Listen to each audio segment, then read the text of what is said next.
I get a lot of hate mail and some a lot of death threats and rape threats and all that kind of stuff. I think partly the violence of that response reflects a fear, reflects just how frightened they are by these ideas. They accuse me of blasphemy and all various other things. But actually, what it's doing, it reflects their deep-seated insecurities about, well, what if it's not true?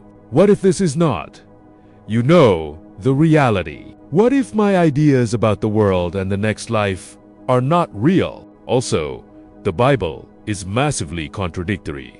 It's not coherent because these texts weren't written to be coherent. They weren't written to be these kinds of authoritative, sacred. The Bible is often treated as an immutable text, a pure revelation meant to connect humanity to the divine. But what if it is also a carefully crafted tool to serve human purposes? Francesca Stavrokopoulou, a renowned biblical scholar and an outspoken atheist, challenges this traditional view. Her work dismantles the sacred veneer of the Bible, revealing it as a product of human ambition. Stavrokopoulou argues that the biblical text, widely accepted as the foundation of morality and faith, was also a strategic construction used to consolidate political power and control societal structures. By uncovering its historical and cultural contexts, she invites readers to reconsider the intentions behind this influential document.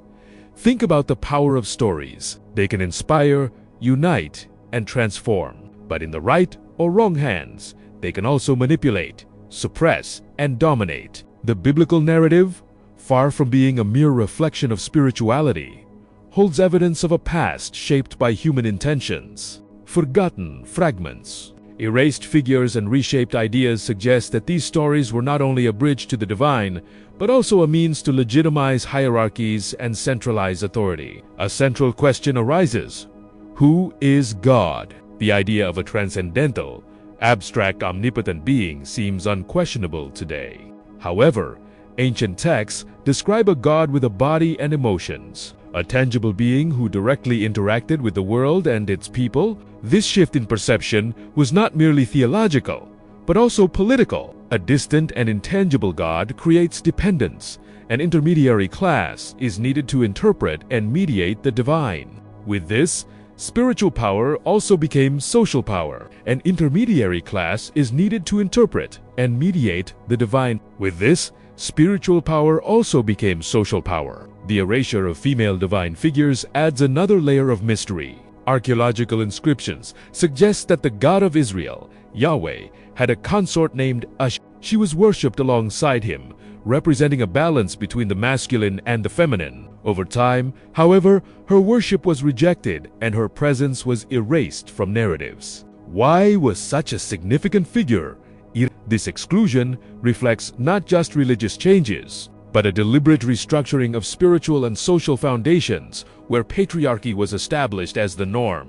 And what about monotheism? Far from being an original trait of the Israelite religion, it was, according to Stavrokopoulou, a late construction, an effort to unify a fragmented people under a single authority. The transition from polytheism to monotheism was a strategic move, eliminating local deities and decentralized practices to concentrate power in the hands of religious and political leaders. These are not merely theological questions. They touch on the core of how societies are organized, narratives are controlled, and collective identities are shaped. As we uncover these layers, we begin to see the Bible not only as a window to the divine, but also as a mirror reflecting human ambitions. When you imagine God, what image comes to mind? For many, God is an invisible, transcendent presence, far removed from human limitations. But what if the oldest biblical texts revealed something entirely different? Francesca Stavrokopoulou invites us to revisit the idea of God as a corporeal, tangible, and emotional being. Someone who not only directly interacted with people, but also shared their vulnerabilities and passions. Consider Jacob's famous struggle with God by the Jabbok River. This account is not presented as a metaphor or spiritual vision, but as a physical combat with Jacob limping away from the enemy encounter. Or think of Moses on Mount Sinai, where God manifests so intensely that merely glimpsing his glory transforms Moses' face. These moments describe a God who is near, visceral, almost human. However, this concept was gradually abandoned. The shift from a corporeal God to an abstract entity was not merely theological. It was a strategic change with profound implications. A God with a body is accessible, even familiar. He walks among his people, suffers with them, and shares their struggles. But this proximity also makes him vulnerable, reducing the need for intermediaries. Intimacy also makes him vulnerable, reducing the need for intermediaries. After all, if God is by your side, why rely on priests to interpret his will? Over time, this perception shifted. An abstract, invisible, and unfathomable God creates natural dependency. Only those who claim to know him deeply, priests, kings, or prophets, can act as mediators. This transformation is significant. It marks a rupture in the relationship between the divine and humanity, introducing an institutional authority between the two. Imagine the impact of this change in ancient societies. What was once a direct connection to the sacred became mediated by rituals and the divine, previously part of everyday life, was distanced. Spiritual power was centralized, becoming an effective tool for controlling and regulating behavior. Religious authority became social and political, shaping entire cultures. On the other hand, something essential was lost. God's corporeality made him a reflection of human strengths and weaknesses. He was comprehensible, almost tangible. This aspect allowed for an intimate relationship in which the divine was not a distant figure, but a companion on life's journey. Stavrakopoulos argues that this connection was crucial for early worshippers, as it made God not only an entity to be revered, but also someone with whom they could interact. The transition to an abstract God did not occur without purpose.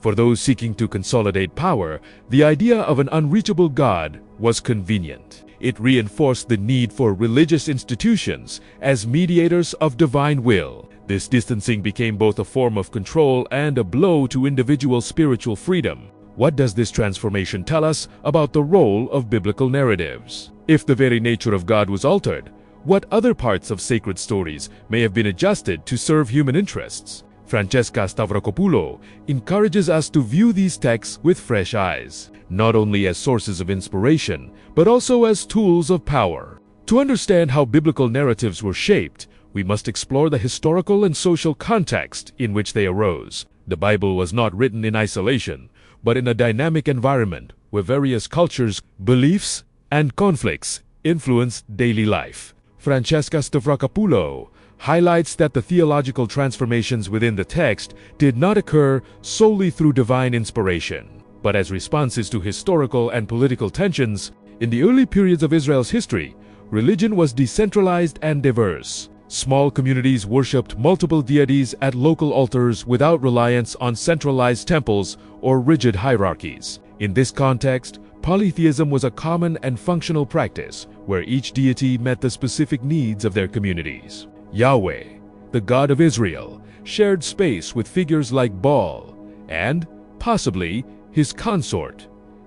This system, while plural and decentralized, posed challenges for unifying the Israelite people. Surrounded by enemies and facing internal conflicts, religious and political leaders realized that a unifying narrative was necessary. It was in this environment that beliefs began to shift toward monotheism. Centralizing worship around Yahweh became not only a spiritual act, but also a political strategy to ensure cohesion and stability.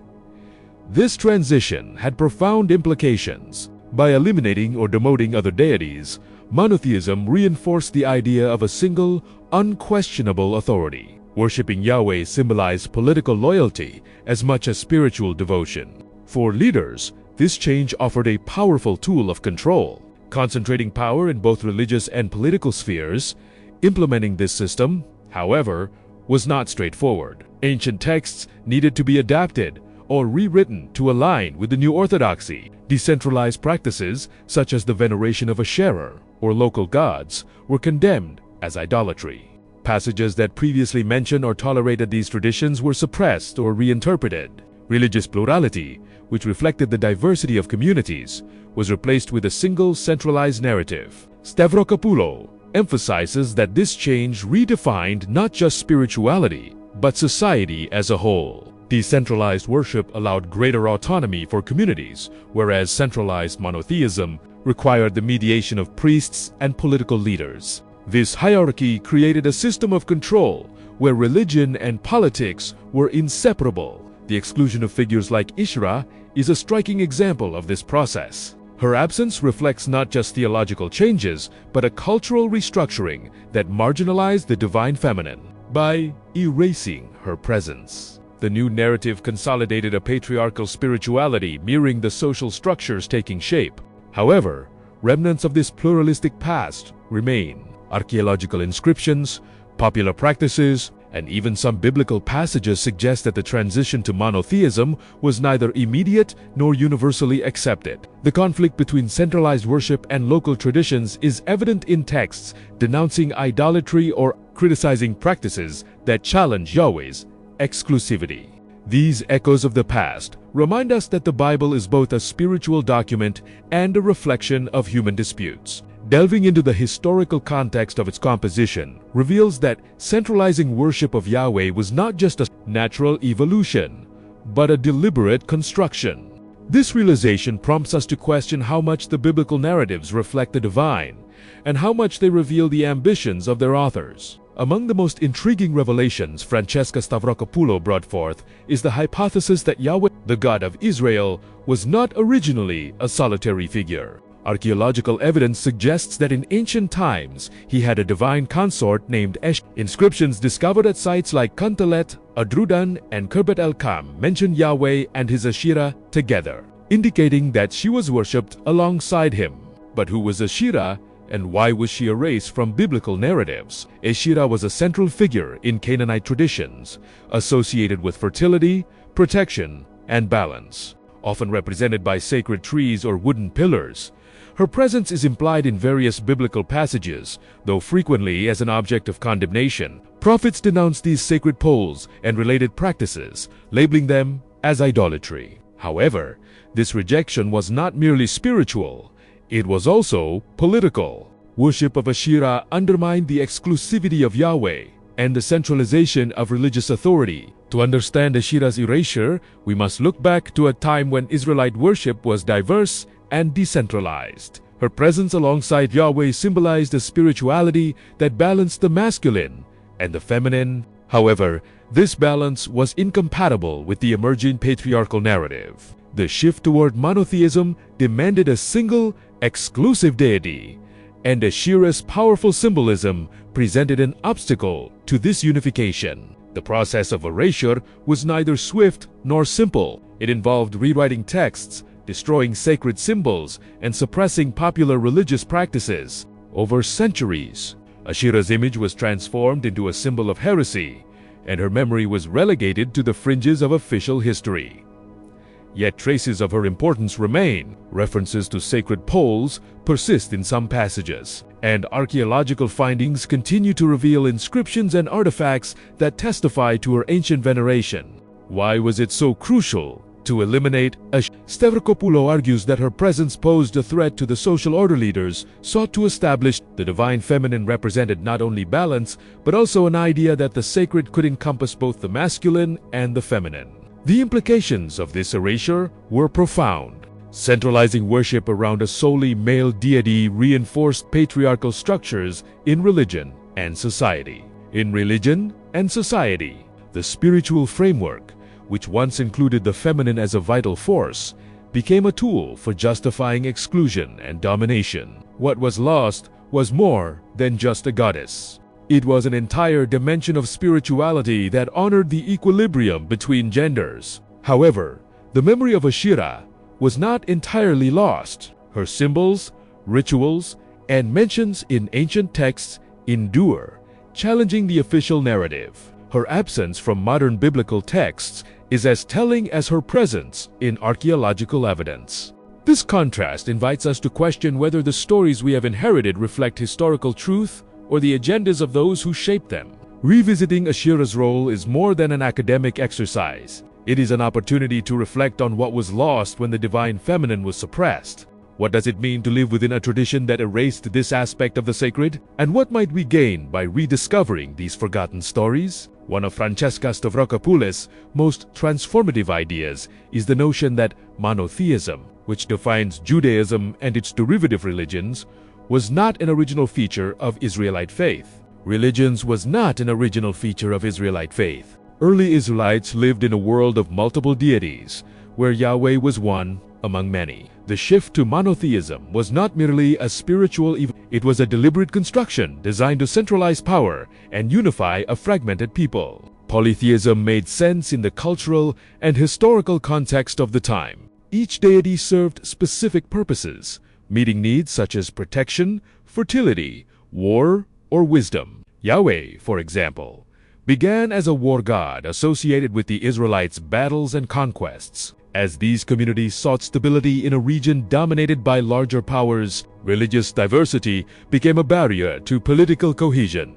In this context, Yahweh was elevated as the primary deity, not necessarily due to spiritual merit, but as a political strategy. Consolidating worship around a single god reinforced national identity and created a centralized authority. Biblical texts reflect this transition, often condemning the worship of other gods as a breach of the covenant with Yahweh. Yet, they also reveal fragments of a pluralistic past where deities like Baal and Asherah coexisted with Yahweh. This transition was not without resistance. The biblical narratives frequently depict conflicts between Yahweh's worship and lingering polytheistic practices. Prophets repeatedly denounce local cults, calling them betrayals or grave sins. However, these denunciations reflect more than spiritual concerns. They reveal a struggle for control over spirituality, which was intrinsically tied to political power. Beyond Yahweh's transformation into an exclusive deity,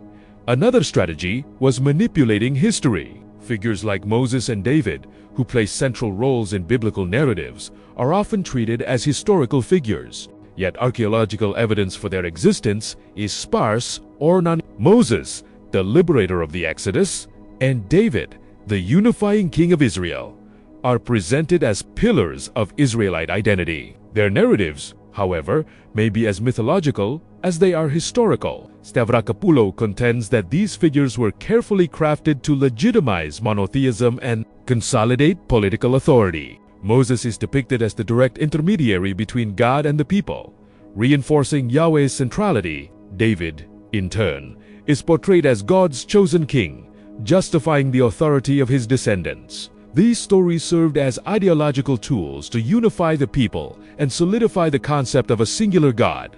The consequences of this transformation extended beyond religion. The idea of an exclusive, absolute, and jealous God centralized spiritual power and introduced a logic of exclusion. Polytheism, with its diversity, gave way to a system that justified cultural and political domination. Those who controlled Yahweh's narrative also controlled social structures. What was lost in this process? How many traditions and perspectives were suppressed? The transition to monotheism erased a vision of the divine that was pluralistic and intimately connected to everyday life. This shift altered not only spirituality, but also how we understand power, identity, and community. This reflection raises a critical question. If monotheism was shaped to serve human purposes, how does that influence our current view of faith? And what can we learn by confronting the complexities and silences within the narratives that have shaped our spiritual history? Connecting all the dots revealed so far the transformation of God into an abstract figure, the erasure of Asherah, the imposition of monotheism, and the manipulation of historical narratives leads to a troubling conclusion. The Bible is not just a sacred text, but also a powerful tool for social and political control. Francesca Stavrakopoulos argues that the theological and narrative decisions shaping the text were not merely spiritual guides, but instruments to consolidate power structures. The centralization of worship around Yahweh was above all an act of social engineering. By establishing Yahweh as the sole legitimate God, not only was the concept of the sacred redefined, but also who could mediate it. This exclusivity gave rise to a system where priests, kings, and prophets became the only authorized interpreters of divine will. Polytheism, which allowed for decentralized worship and spiritual autonomy, was replaced by a rigid framework where religion became a tool of social regulation. This spiritual control quickly integrated into the political sphere. Rulers began to justify their decisions by claiming a divine mandate. Questioning the authority of leaders was not only an act of political insubordination, but also a violation of faith. This alliance between spiritual and political power created a hierarchy that subordinated entire communities to centralized systems, where divinity was monopolized by an elite. The impact of this shift went beyond the religious realm. Human spirituality itself was transformed. What was once a direct and personal relationship with the divine became mediated by institutions. This barrier not only distanced humanity from the sacred, but also reinforced dependence on a class of intermediaries. Spiritual experiences, which could be individual and diverse, were funneled through systems that regulated what was acceptable or heretical. The erasure of figures like Ashira reflects the cost of this control. Her exclusion represented more than the elimination of the feminine divine. It was a cultural and social restructuring that marginalized the biblical narrative consolidated a patriarchal model that subordinated the feminine, erasing its sacredness and reinforcing male hierarchies. Spirituality, which could have been a source of balance and inclusion, became a tool to justify exclusion and domination. But Stavrokopoulou challenges us to look beyond the obvious critique. She invites us to reflect on the deeper implications of this transformation. By turning God into a singular, absolute, and jealous figure, monotheism introduced the logic of exclusivity, which extended far beyond religion. This idea of a single truth upheld by a central authority justified conquests, persecutions, and the suppression of dissenting voices. Biblical narratives, far from being mere reflections of spirituality, shaped how entire societies approach power, authority, and truth. The concept of a single God not only centered centralized faith, but also legitimized authoritarian systems that persist to this day. Modern religious institutions, many still operating based on biblical texts, continue to exert significant influence over global power dynamics. However, Stavrokopoulou reminds us that this analysis is not an invitation to cynicism, but to reflection. Understanding the Bible as a tool of power does not diminish its relevance, but allows us to question the structures it helped establish. By uncovering the human intentions behind sacred narratives, we are challenged to reconsider how these stories shape our lives and how we can build a more inclusive and balanced future. So, the question remains: what happens when we challenge the power structures rooted in narratives constructed for control? By examining these stories honestly, perhaps we can begin to imagine new forms of spirituality where the divine becomes a space for connection and freedom, rather than a tool for domination. It's impossible to ignore the depth of revelations brought by Francesca's, traditionally viewed as a divinely inspired text. The Bible also emerges as a deeply human construction designed to serve specific political and social interests. This realization challenges us not only to revisit the past with fresh eyes, but also to question how these narratives continue to shape our present. The transformation of a tangible, accessible God into an abstract and intangible figure was not merely a spiritual event. This strategic shift redefined humanity's relationship with the divine, fostering dependence on intermediaries and consolidating religious and social hierarchies. The erasure of Ashira, the enforced monotheism, and the manipulation of historical narratives revealed that theological choices were deeply entwined with the pursuit of control and centralized power. These decisions left lasting marks not just on how we understand the divine, but on how we organize our societies. The exclusion of the feminine sacred not only erased a vital spiritual perspective, but also reflected and reinforced the patriarchal structures that shape our culture to this day. The idea of an exclusive singular God demanding absolute loyalty legitimized not only rulers, but also authoritarian regimes and systems of exclusion. Looking to the present, the implications of this construction are profound. Many religious institutions shaping our world still operate based on traditional biblical interpretations, perpetuating power dynamics that elevate some voices while silencing others. Understanding what was suppressed, adapted, or rewritten throughout history is not merely academic curiosity. It is a way to question the foundations of power that continue to affect our lives. However, this analysis is not a call to reject faith, but to embrace critical reflection. Spirituality and religious traditions can be sources of connection, meaning, and transformation. But to achieve this, we must acknowledge the human layers that shape these narratives and create space for new interpretations. If the past was shaped by choices serving specific interests, the future can be reimagined with greater inclusion, diversity, and honesty. Stavrokopoulou reminds us that the stories we tell, and the ones we choose not to tell, reveal more about us than about the divine. Questioning these narratives does not diminish their relevance.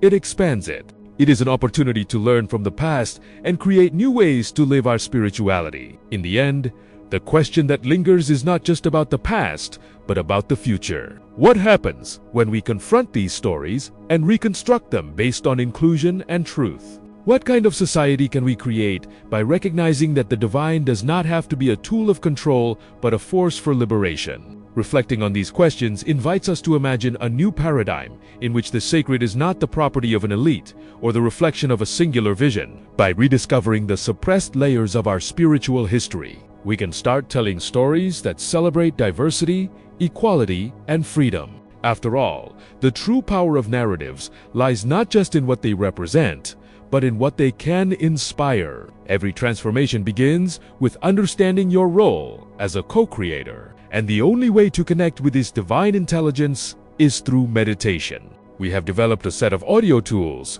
to help you access this higher state of consciousness. Tools to help you access this higher state of consciousness. To learn more and gain immediate access, click the link on the screen or in the comments. If this video resonated with you, write in the comments, "It made sense to me."